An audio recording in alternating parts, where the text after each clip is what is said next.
We came up with the idea of Psi-Ops because basically we wanted to come up with something different and unique for the third-person action-adventure genre.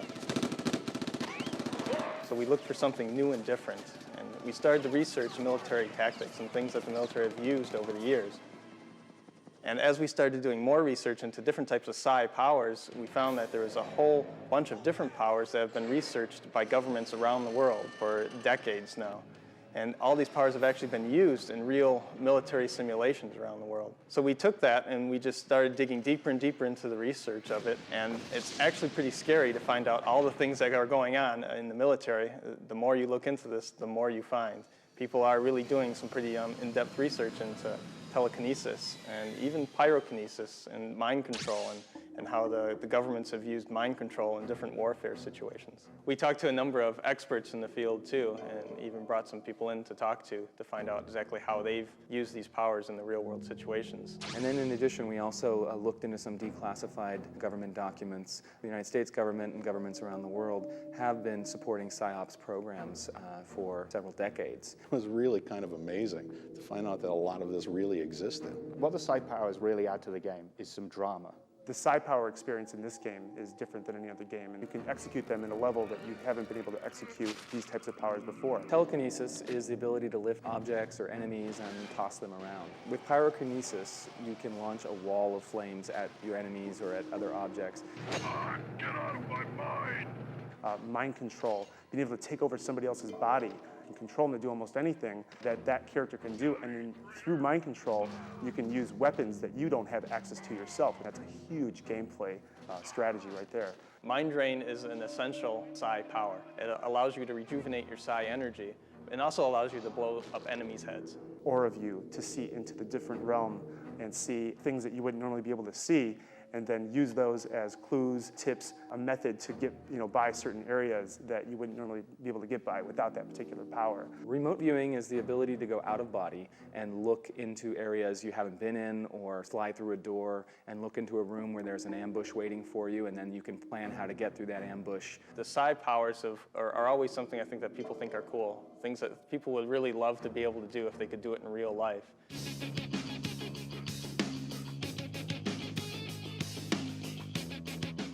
Portraying the psi powers in Psi-Ops was a particular challenge for the team. We went through a lot of iterations of different, special effects like the particle effects, the glows on objects. That in combination with the animations on the character as he throws something, as he lifts something up, as he goes into his remote view. All those different things combined is really what helps sell the different psi powers. We wanted them to be impressive, to jump off the screen. And then we kind of took them and we kind of Hollywoodized them. A lot of different movies were our influences for psi powers in the game. A lot of blockbuster American movies, just movies that would have an effect that you really noticed, like the kind of effects that happen at the end of a movie, something that really just stands out and goes, wow. One of the first mandates was not to make it look like magic, to stay away from that, because it's very easy to make something like pyrokinesis look like a fireball that you might see in a fantasy game or something. And we wanted to do something that was a little more hard-edged, a little more supernatural. We actually set up environments that were built to what we thought the spec would be in the final game. We had characters that were about the right number of polygons so that we could actually move them around, show what they would look like interacting with particles, just to see what it would look like with the lighting techniques and the screen warping techniques. The 3D software that we use is extremely powerful and allows you to really get under the hood. The things that you see in the movie are implemented in a pre-rendered way very similar to the way they ended up being done in the engine. And I'm very pleased how close they still are in the final product to what we had originally.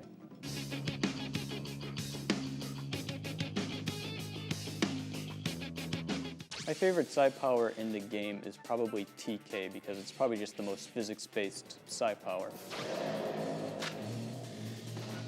I think it's the power that most shows off just how different games will be in the future. Telekinesis we knew was going to be a huge power in the game. It was probably going to be the main non-weapon offensive power.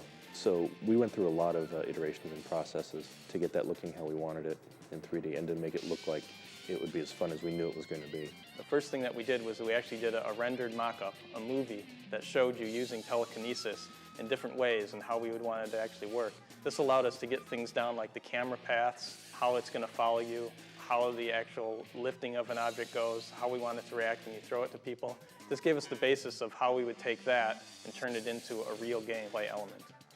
The biggest challenge with telekinesis were the controls. How do you control something in the air?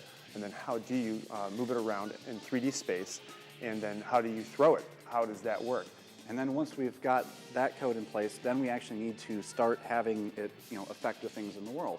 One of the neat things about telekinesis, in a way, and I shouldn't be saying this, is just how much you can almost break the game with it. There's just so much you can do with TK that it's really this awe-inspiring power. One of the things on telekinesis is the TK surfing that happened. A lot of people think we made a conscious decision that we want people to TK surf, and more it was just the power of the physics and the telekinesis that just let it happen. It's almost impossible to not TK surf. Pretty shortly after that, we realized that the player is definitely going to want to be able to pick up enemies and throw them.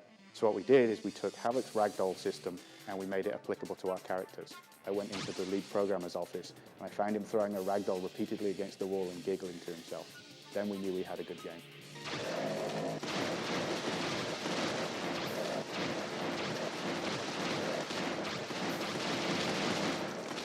The effects that you see when you're using TK, we have this kind of blue mist that sort of drips off of things, and it feels very bright. It's got these light smears in it. And I think eventually we came up with something that doesn't feel at all magical, but it feels very strong, very powerful, and you feel very connected to it.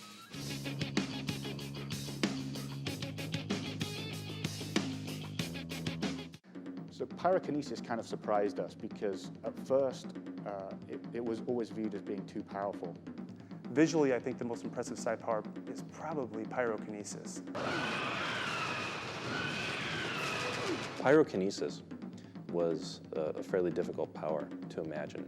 We wanted it to feel like just a raw wave of heat energy, just ripping through things. I love the effect on Nick's arm when he throws the fire. And you're throwing a huge wave, and the lighting is affected in the scene. It's just a great way of just dispatching enemies quickly. The way we make fire in Psi-Ops is we displaying a particle system, which is basically a lot of small graphics repeated over and over again that move around in a cloud. We're fortunate we have a very powerful in-house particle tool that allows us to do things that I've never seen before in a game. It's just so powerful. Particles spawning other particles, all kinds of behaviors. It's allowed us to achieve not only a level of realism with our pyrotechnics and our explosions and our more realistic effects, but it's allowed us to do some very powerful looking psi effects.